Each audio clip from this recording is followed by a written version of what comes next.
Hey guys, and welcome to a new video. In today's video, I'm going to share how Conrad and I budget our joint finances. We kind of did everything at the same time, so we got married and then moved in, and so we have a joint account ever since we got married and have been doing some of our finances together ever since then. The bank where we have our account is quite limited in what you can do, so we have one checking account and two savings accounts. The only feature I'm kind of missing is the piggy bank situation that I do have in one of my Dutch banks, but I found a workaround that works as of right now, so I'm going to explain the whole thing and how we utilize both savings accounts and our checking account. Of our two savings accounts, one is for leftover money when we have leftover money that we can put towards savings, but that rarely happens because our budget is quite strict. And the other one is more the combined piggy bank that has several purposes. Everything kind of goes through the checking account though. Our budget is quarterly, but every month we put in an X amount of money both in the joint checking accounts from our own accounts, which is very complicated again because we're both self-employed people, so we have our own businesses and those have a bank account, but then we have private bank accounts as well, and it's very messy and complicated as of right now, but it kind of works. And so every month or whenever we have money, we put an X amount into the joint checking account. Some things are fairly standard in our budget and are just based on the price that it is. There's not really any wiggle room, and those are also paid monthly, so those include rent, electricity, and our car insurance. Those are the things that are deducted from our checking account automatically, and obviously we have no control over how much money we spend towards that. One of our standard things that we pay quarterly is actually our water bill, which is why our budget is quarterly. They also deduct it automatically, but only do it quarterly, so that's why the whole budget is quarterly, just so that it stays in balance and there's not one month where we have a huge water bill and all the other months we don't. For all the other things that we pay with our joint checking account, we have another system which is a little more complicated, but in the end it is really simple and it works great. So let's get into that now. So the first thing that is always in our budget is obviously food. You need money for food, so we have an X amount that we set aside for food in our budget, but it stays in the checking account. We don't do anything with that because we don't plan when we go for food shopping. It just happens every once in a while, and when we need something and run out of something, we go to the store and get something. So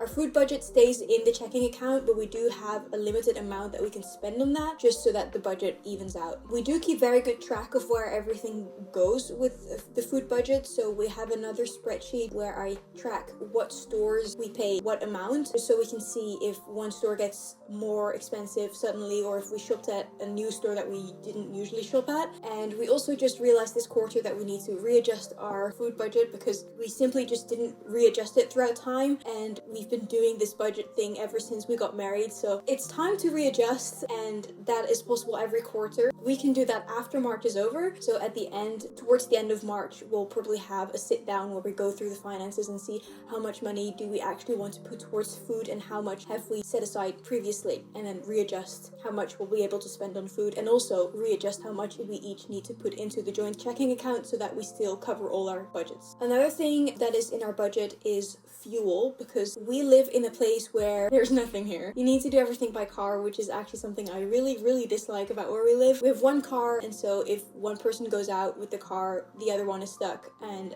there's not really any public transport. Whole other story. But for the car, we obviously need fuel, so we have that in the budget as well. We did recalculate it from the amount of kilometers we approximately drive each quarter, and that's what we kind of used for the budget. However, we pay fuel with my credit card just because some stations didn't accept all the cards, so everything goes through my credit card, but my credit card is deducted every single month from my private bank account, so every month I just transfer myself all the spent money from the joint checking account to my private account so that it evens out and balances out. This is also a very complicated category because we also drive for our business, and so we can then invoice people or other businesses for the amount of kilometers that we drove, and so that money goes back into the fuel budget. So we have our own fuel budget based on how much we think we'll be driving, and then, for example, when there was the Diamond Baritones tour, we added that money to the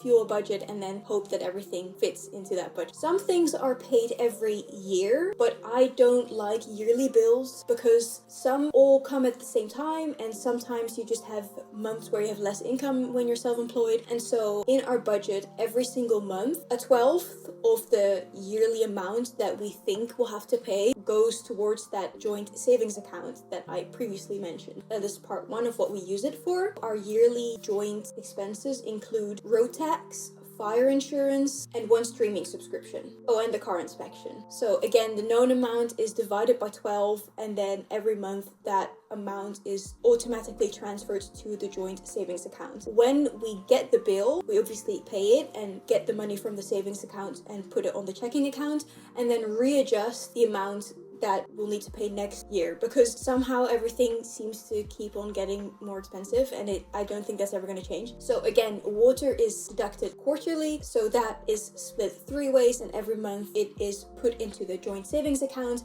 and then on the 3rd month we put it back from the savings account to the checking account so that it still balances out, but we don't accidentally spend the money. One thing that always annoyed me was when we had a lot of money in our joint checking account because we had things that we budgeted for, but then they were only deducted from our checking account at the end of the month. And so I have put in a bunch of saving transfers. So every beginning of the month, a lot of transfers are happening between our checking and savings account, because a lot of things that we also budget for go to the savings account, and then when we spend money from that budget, we get it back from the savings account. Sounds very complicated, but trust me, it's not. Things that are on this list include parking, household, the baby, personal care, and car upkeep. These are also things that we don't spend the same amount of money on every single month. Obviously, the baby is very fluctuating at the moment because she's not here yet. Parking is very irregular. Car upkeep is irregular because one month you might take the car for service and the other you just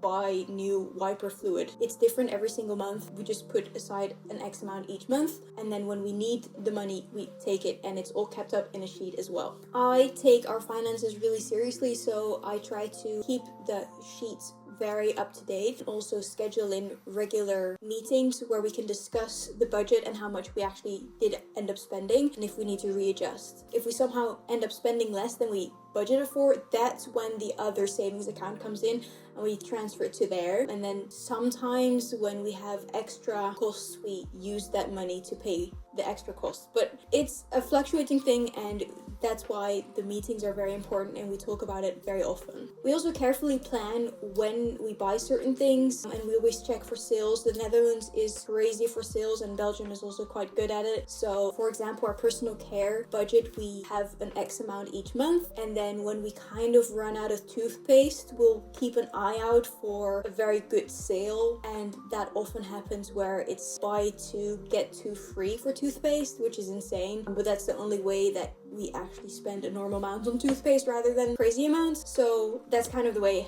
we do things. Then 2 bonus things. One is we actually do have a subscription for one of the grocery stores, which I think is a very normal thing in America, but there aren't really many subscriptions that you can have for grocery stores here in the Netherlands, and I think in Belgium too. But we do have one premium subscription for one of the grocery stores because we end up saving a bunch more. There are obviously also things that we need to spend money on that aren't in this list that I mentioned, like personal costs or business costs. But again, that is separate because it's just so messy and very complicated. That this includes health insurance and credit card fees and stuff like that. Health insurance is even more complicated because Conrad's health insurance is in Belgium and my health insurance is in the Netherlands, and that's a whole different story as well. But we keep those costs private as of right now, and all the rest is in our joint finances. That is kind of how we do our finances. It sounds very complicated, but this is a system that I've been building up for a long time. I've been keeping those sheets up ever since we got married, which is something I'm very, very proud of, and I keep all the old budgets, so I still have a list of all our expenses ever since we got married that happened with our joint checking account. I'm very proud of that, and it's very interesting to see how money fluctuates and how things are getting more expensive and what we end up spending money on. I'm really happy with the way we do things, but I do know that it's different different for everyone. So I just wanted to share how we do our finances, and I hope you liked hearing how we do it. If you did enjoy hearing how we do our finances, then make sure to give this video a like and let me know in the comments how you do your finances if you'd like to share. I'm always intrigued to know how other people manage their finances, especially when they're in a relationship and have a joint checking account, or they're in a relationship and they don't have a joint checking account. So yeah, I hope you liked this video. If you did, make sure to give it a big thumbs up, and I hope to see you in the next video. Thanks for watching, guys. Bye.